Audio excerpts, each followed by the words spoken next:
Optický průmysl dnes ve velkém přechází na technologii digitálního zpracování povrchů brýlových čoček. Je ale jisté, že digitálně zpracované čočky jsou lepší než konvenční? Ano je, ale jen tehdy, když jsou správně navržené. Základním předpokladem správného výpočtu čočky je znalost toho, co zlepšuje oční pohodu nositelů dioptrických brýlí. Abychom toho byli schopni, musíme porozumět tomu, proč konvenční brýlové čočky nejsou opticky dokonalé.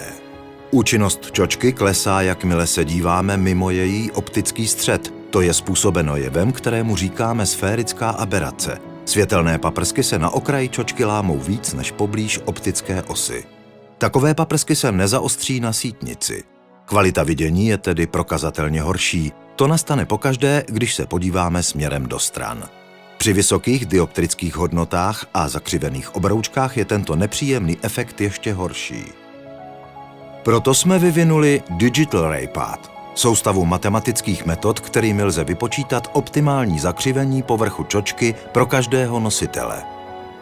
Základem této metody je virtuální simulace cesty světelných paprsků, které se lámou nejdříve na předním a pak na zadním povrchu čočky. Zakřivení zadního povrchu matematicky modifikujeme tak, aby každý paprsek dopadl do centra sítnice. Tento výpočet opakujeme pro všechna místa a všechny úhly lomu paprsku tak dlouho, až vytvoříme přesný model celé zadní strany čočky a na sítnici vznikne ostrý obraz. Výsledkem je plně optimalizovaná brýlová čočka, jejíž každý čtvereční milimetr je modifikován pro potřeby svého nositele.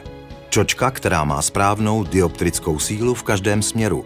Dokonalá jednoohnisková čočka poskytující nositeli ostré a jasné vidění od středu do kraje. Pro progresivní brýlové čočky je korekce sférické aberace ještě důležitější. Využitelné plochy pro vidění do dálky a na blízko totiž leží mimo optický střed, takže optimalizace čočky je ještě významnější.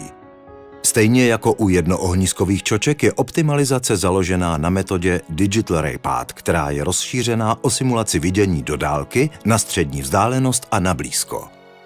V horní části čočky sloužící k vidění do dálky simulujeme průchod paprsků odražených od vzdálených objektů. Výpočet zahrnuje i vertikální pohyb oka a simuluje paprsky dopadající ze střední vzdálenosti. Následně dochází k výpočtu průchodu paprsků dopadajících zblízka ze čtecí zóny.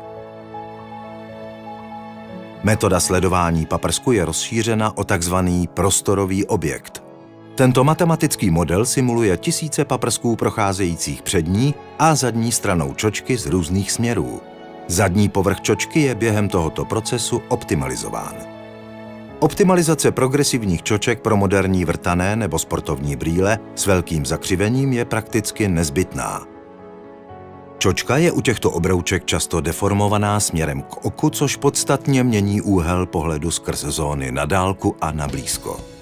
Díky metodě Digital Ray Path dokážeme tyto zóny optimalizovat s ohledem na biometrii nositele a tvar obrouček.